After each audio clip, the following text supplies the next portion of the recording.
आज से हम भगवत गीता के तीसरे अध्याय को आरंभ करेंगे। ओम अथ तृतीयोऽध्याय। अर्जुनोवाच। अर्जुन बोले, हे जनार्दन, यदि आपको कर्म की अपेक्षा ज्ञान श्रेष्ठ मानने हैं तो फिर हे केशव, मुझे भयंकर कर्म में क्यों लगाते हैं। आप मिले हुए से वचनों से मेरी बुद्धि को मानो मोहित कर रहे हैं, इसलिए उस एक बात को निश्चित करके कहिए जिससे मैं कल्याण को प्राप्त हो जाऊं। श्री भगवान बोले, हे निष्पाप, इस लोक में दो प्रकार की निष्ठा मेरे द्वारा पहले कही गई है। उनमें से सांख्य योगियों की निष्ठा तो ज्ञान योग से और योगियों की निष्ठा कर्म योग से होती है। मनुष्य ना तो कर्मों का आरंभ किए बिना निष्कर्मता को यानी योग निष्ठा को प्राप्त होता है और ना कर्मों के केवल त्याग मात्र से सिद्धि यानी सांख्य निष्ठा को ही प्राप्त होता है। निसंदेह किसी भी मनुष्य किसी भी काल में क्षण मात्र भी बिना कर्म किए हुए नहीं रहता, तो कि सारा मनुष्य समुदाय प्रकृति जनित गुणों द्वारा परवश हुआ कर्म करने के लिए बाध्य किया जाता है। जो मूढ़ बुद्धि मनुष्य समस्त इंद्रियों को हठपूर्वक ऊपर से रोककर मन से उन इंद्रियों के विषय को चिंतन करता रहता है, वह मिथ्याचारी अर्थात दंभी कहा जाता है।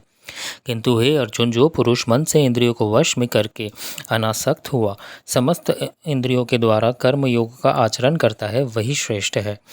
तू शास्त्र विहित कर्तव्य कर्म कर, क्योंकि कर्म न करने की अपेक्षा कर्म करना श्रेष्ठ है तथा कर्म न करने से तेरा शरीर निर्वाह भी नहीं सिद्ध होगा।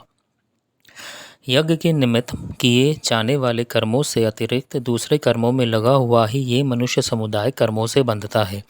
इसलिए हे अर्जुन, तू आसक्ति से रहित होकर उस यज्ञ के निमित्त ही भली भांति कर्तव्य कर्म को कर।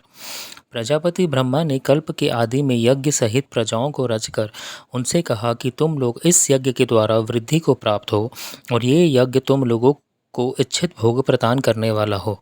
तुम लोग इस यज्ञ के द्वारा देवताओं को उन्नत करो और वे देवता तुम लोगों को उन्नत करें। इस प्रकार निस्वार्थ भाव से एक दूसरे को उन्नत करते हुए तुम लोग परम कल्याण को प्राप्त हो जाओगे।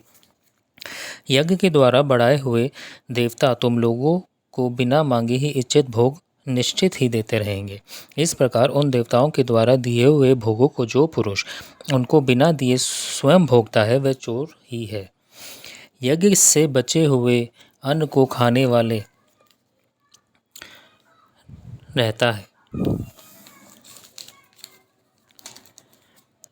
वाले श्रेष्ठ पुरुष सब पापों से मुक्त हो जाते हैं, और जो पापी लोग अपना शरीर पोषण करने के लिए ही अन्न पकाते हैं, वह तो पाप को ही खाते हैं।